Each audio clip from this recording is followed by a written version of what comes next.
Faut-il craindre l'usage de pratiques de développement personnel par des managers? C'est à cette question, et bien d'autres, que nous allons répondre aujourd'hui avec Thierry Jobard, auteur de l'ouvrage Contre le développement personnel, paru en 2021 aux éditions Rue de l'Échiquier. Bonjour Thierry. Bonjour Denis. Le développement personnel, c'est quoi? Est-ce que vous pouvez nous expliquer ce que c'est? Et aussi, est-ce que vous pouvez nous dire ce qui vous a donné envie d'y consacrer un ouvrage?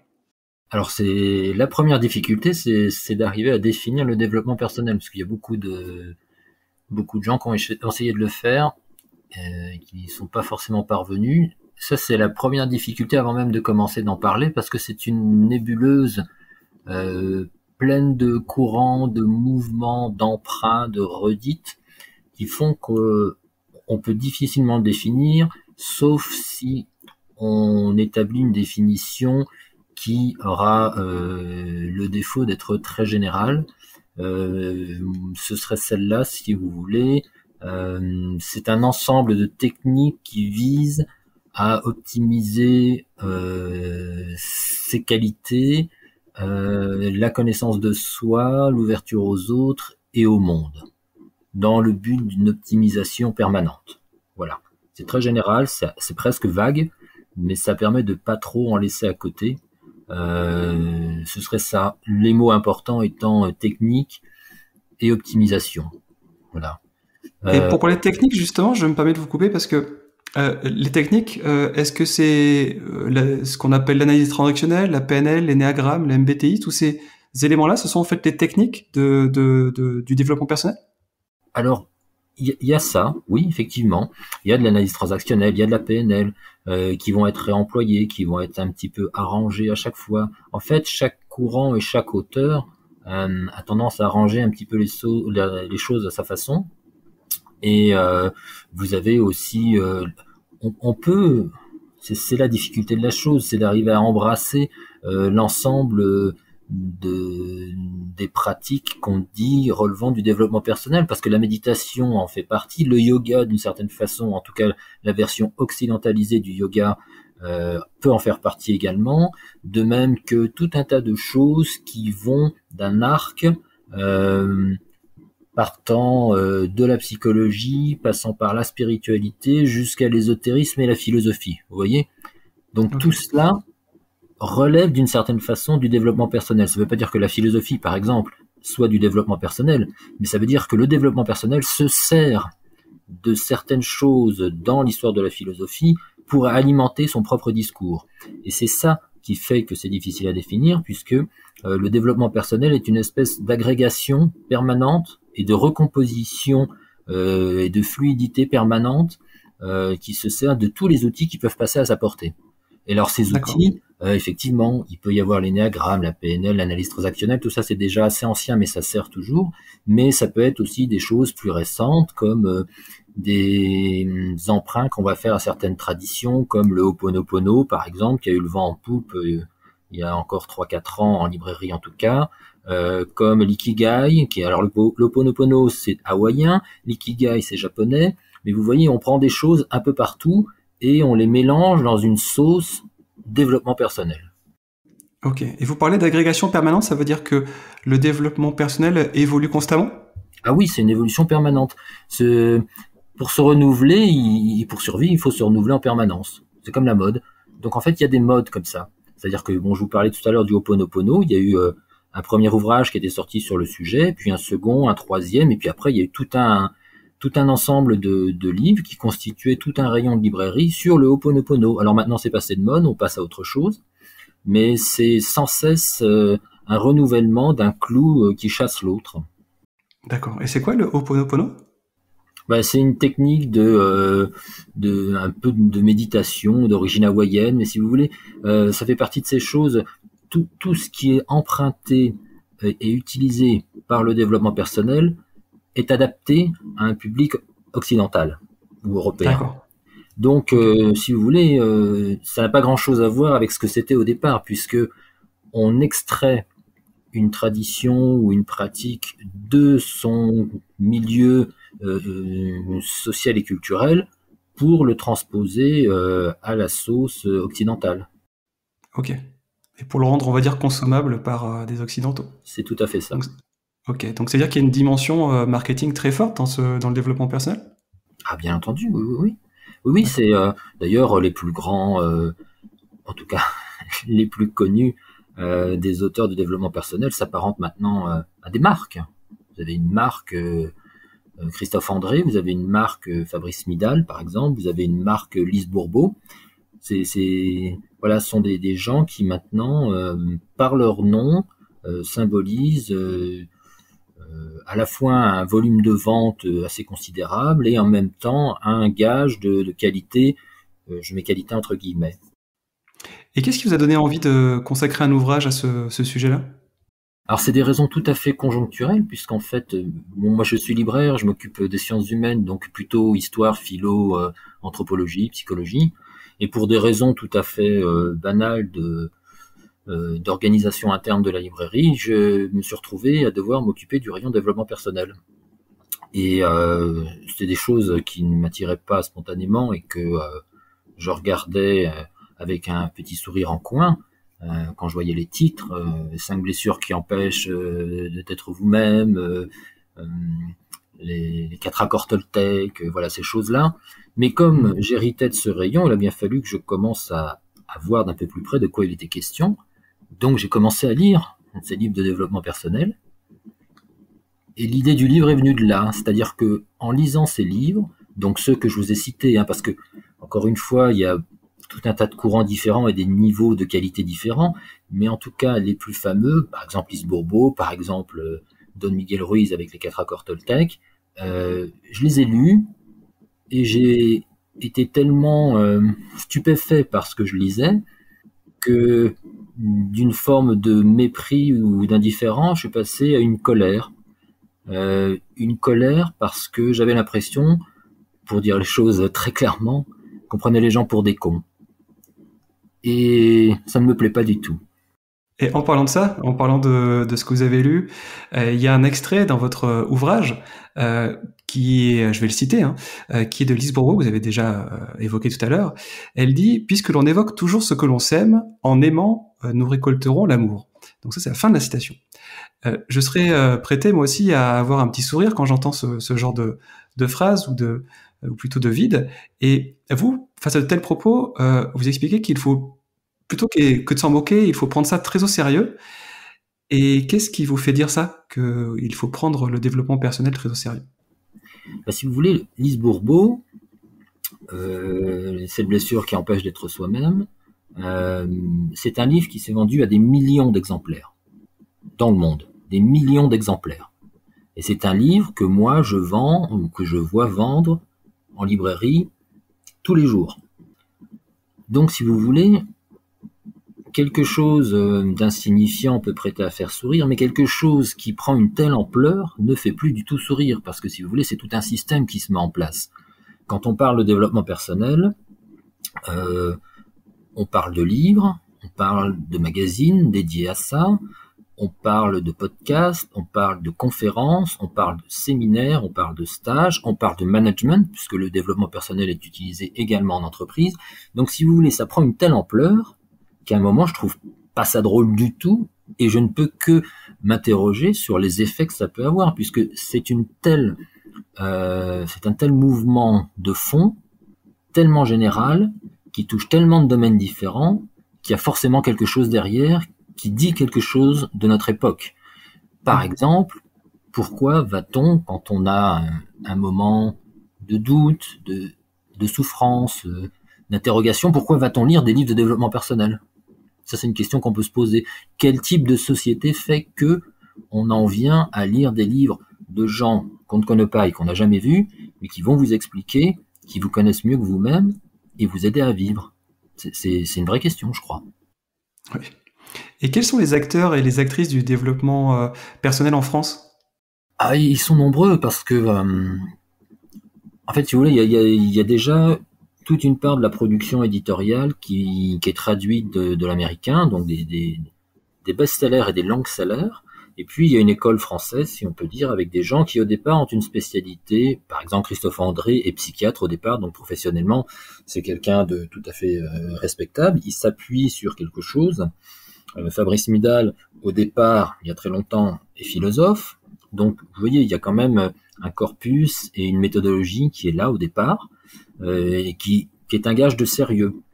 Mais à côté de ça, vous avez tous ceux qui s'engouffrent dans la brèche, et ceux qui en tirent profit, ce sont les auteurs, mais surtout les éditeurs, puisque en fait, entre 2011 et 2021, grosso modo, d'après les chiffres qu'on a, la production a doublé. C'est-à-dire qu'on est passé de 450 titres à plus de 900 titres par an. Et je pense que depuis 2021, ça a encore largement augmenté. Donc les éditeurs, et puis tous les gens, les coachs par exemple, les coachs, alors là, faudrait développer aussi, mais ceux qui s'auto promeuvent coach de vie, vous voyez, par exemple Chief Happiness Manager, les gens comme ça, et aussi les managers en entreprise, parce que le développement personnel devient un outil de management et donc aussi, sans pouvoir en reparler, un outil de contrôle. Ouais. Et justement, puisqu'on parle de management et de contrôle, je serais très intéressé de savoir comment est appliqué le développement personnel en entreprise. Alors, si vous voulez, le développement personnel, c'est un symptôme de l'esprit du temps. C'est-à-dire qu'il n'arrive pas tout seul. Et s'il a un tel succès, c'est parce qu'il repose sur des attentes sociales, individuelles, assez répandues. Alors, pour faire vite, on va dire que le développement personnel prend toute son ampleur dans une vision de l'individu et de la société qui repose sur l'individu lui-même. Donc c'est une forme d'individualisme. L'individualisme en lui-même n'est pas une mauvaise chose, mais cet individualisme-là, qui est l'individualisme du sujet néolibéral, pour dire les choses simplement, prône que finalement, tout ce qui arrive à quelqu'un ne dépend que de lui, que c'est à lui de mettre en place tout ce qui va contribuer à sa réussite professionnelle, amoureuse, sociale, et que ça, c'est un des mantras du développement personnel, aucune situation n'est insurmontable. Donc, il s'agit d'optimiser, encore une fois, ses capacités, ses compétences, ses qualités, pour faire face à tous les aléas de la vie. Mais si vous voulez, cette vision implique que donc, si la responsabilité individuelle, elle n'est pas collective, et donc, si on veut créer du lien et faire en sorte de maintenir un collectif, ça devient beaucoup plus difficile puisque maintenant, toutes les trajectoires, toutes les carrières sont individualisées. Vous avez des entretiens individuels d'évaluation, vous avez des coachs qui vont s'occuper de vous personnellement. Donc, on en est venu à une vision du travail dans laquelle l'individu n'est pas simplement là pour accomplir une tâche et rentrer chez lui ensuite. Il est là pour s'investir, mais s'investir totalement, corps et âme. Corps et âme, ça veut dire qu'on va lui demander, non pas simplement d'avoir des compétences, ça c'est la moindre des choses, mais ça devrait suffire, mais on va lui demander d'avoir tel ou tel type de qualité personnelle. Il va falloir être réactif, créatif, agile, résilient, et on va lui demander aussi de posséder un certain nombre de savoir-être. Alors le savoir-être, on le définira jamais, puisque finalement, il diffère d'une entreprise à l'autre et de la culture d'entreprise à une autre. Mais vous voyez que tout devient non plus une simple affaire de travail à accomplir, mais d'investissement de soi dans le travail.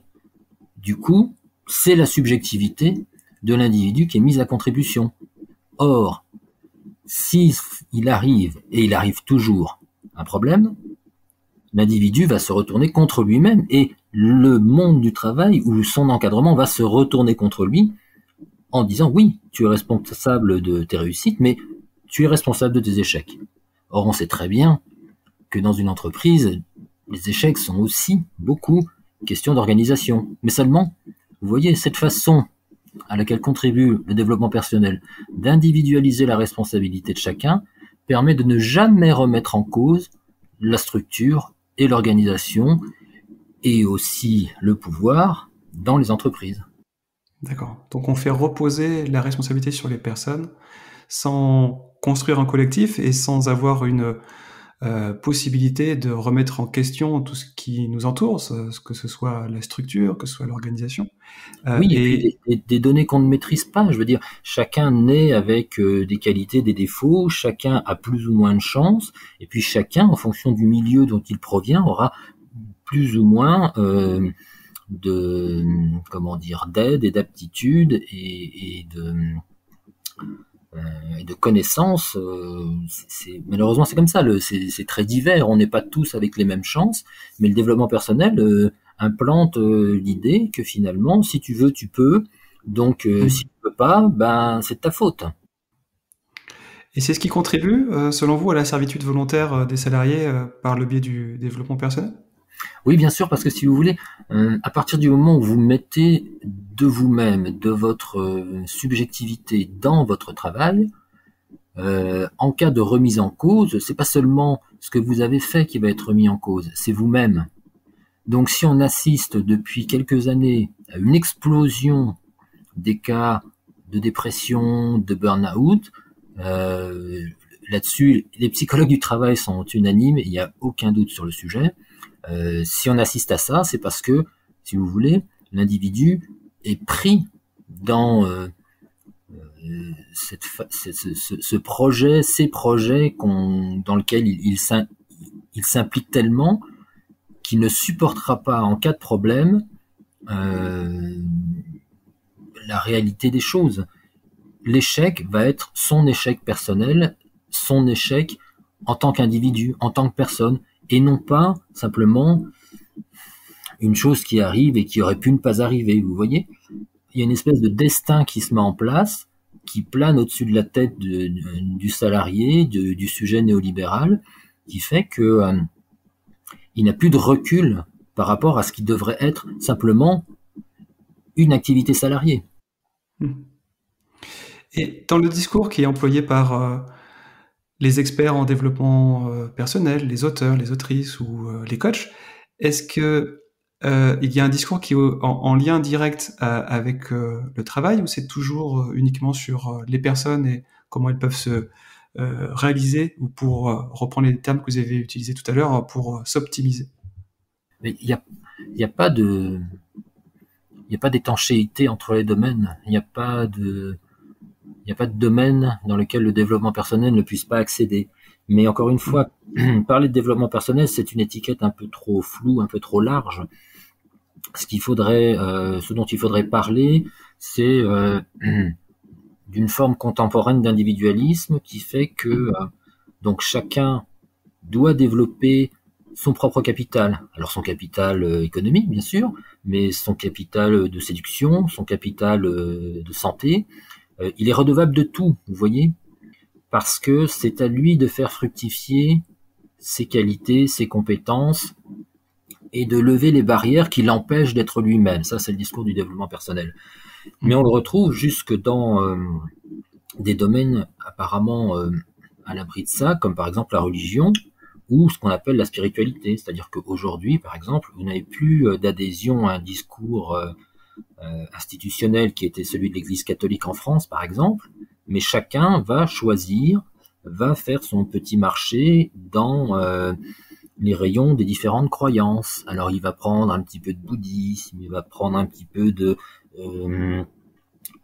d'ésotérisme, un petit peu de néopaganisme, un petit peu de druidisme, un petit peu de sorcellerie. Vous voyez, tout un tas de choses qui se développent, et certaines pour de bonnes raisons d'ailleurs, mais on va choisir, on va prendre des croyances à la carte, et ça aussi, c'est d'une certaine façon, ce n'est plus du développement personnel, mais ça participe de la même individualisation, de la même parcellarisation, de la même sécularisation des croyances. Et quelles sont les conséquences de cette introduction de la spiritualité en entreprise? C'est le veau d'or d'une certaine façon, vous voyez, on se fabrique des idoles. C'est-à-dire que la grosse interrogation des managers et des salariés et de ce qu'on appelle les leaders, c'est de donner du sens.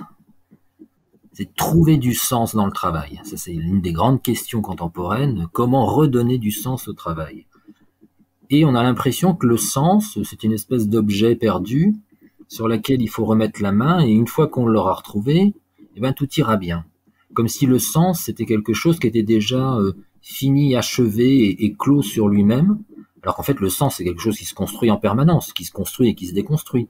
Et vous voyez, si c'est à l'entreprise maintenant de donner du sens aux choses, donner du sens au travail, parce que visiblement on n'y arrive pas chacun pour soi, ça me semble tout de même assez inquiétant, parce que qu'est-ce qui reste en dehors de ça, vous voyez, puisque le salarié investit sa subjectivité dans son travail, alors que nous sommes dans une société plus ou moins totalement désindustrialisée, à peu près totalement tertiarisée, une économie de service, il met sa subjectivité dans l'accomplissement de son travail, dans l'accomplissement de ses projets.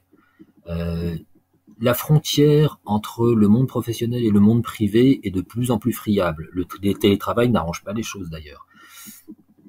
Qu'est-ce qui lui reste hors de ça à ce salarié, à part cette idée selon laquelle c'est à lui de faire son chemin dans un système de concurrence généralisée pour laquelle il faut qu'il aiguise ses armes en permanence, qu'il se forme en permanence, qu'il se remette en cause en permanence.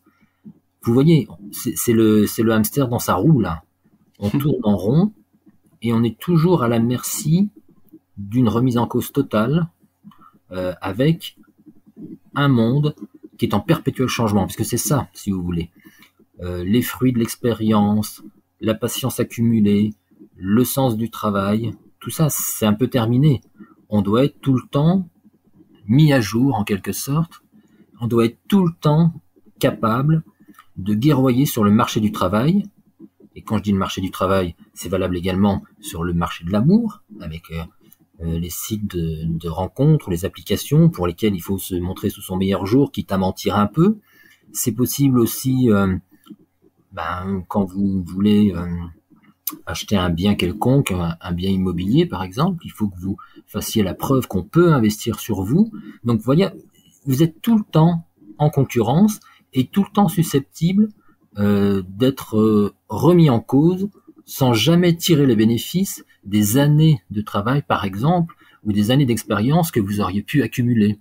On est dans un monde d'insécurité permanente, non pas une insécurité physique, mais une espèce d'insécurité psychologique, parce qu'on sait que du jour au lendemain, les choses peuvent être bouleversées, du jour au lendemain, des nouvelles méthodes peuvent arriver, et il faut à chaque fois être capable de faire face. Donc, il y a une espèce de fébrilité permanente. Dont le développement personnel serait le symptôme ? C'est un des symptômes. Disons que le développement personnel, peut-être sans le vouloir, peut-être sans en être tout à fait conscient, peut-être selon les auteurs à différents degrés, il aide à construire cette image d'un individu répondant de tout, responsable de tout. Parce que, encore une fois, l'une des idées phares du développement personnel, c'est celle qui consiste à dire tu possèdes en toi des capacités insoupçonnées. Jusqu'à présent, tu n'as pas pu les apercevoir, mais nous allons t'aider grâce à notre méthode en 5 points, en 22 protocoles, en 7 recettes, tout ce que vous voulez. Nous allons t'aider à exploiter ces capacités. Mais vous voyez, il s'agit pas simplement d'exploiter des capacités, il s'agit de s'exploiter soi-même. C'est ça, la servitude volontaire. C'est-à-dire qu'on en vient, par le développement personnel, entre autres choses, à rentrer dans une forme de normativité. C'est-à-dire que, vous voyez, par exemple, on peut parler des canons de beauté physique qu'on nous impose. C'est-à-dire qu'il faut être beau, il faut être sportif, il faut être mince, il faut manger 5 fruits et légumes par jour, etc. Mais il y a aussi des canons et des normes psychologiques. Je les citais tout à l'heure. Il faut être résilient, ne jamais baisser les bras, toujours se remettre en question, être agile. Vous voyez, tout ça, ça introduit, au bout d'un moment, une fatigue de soi-même parce que c'est épuisant, tout simplement. Et le développement personnel, en fait, rajoute du carburant dans ce système clos sur lui-même qui consiste à vouloir tirer parti de toutes les ressources possibles. Toutes les ressources. Dans le domaine religieux, par exemple, ou spirituel, si vous préférez, le yoga, le tirage de cartes, les oracles, les tarots, toutes les croyances ne sont plus que des ressources et non pas une sorte de ciment qui introduirait dans une communauté. Merci Thierry. Je vous en prie.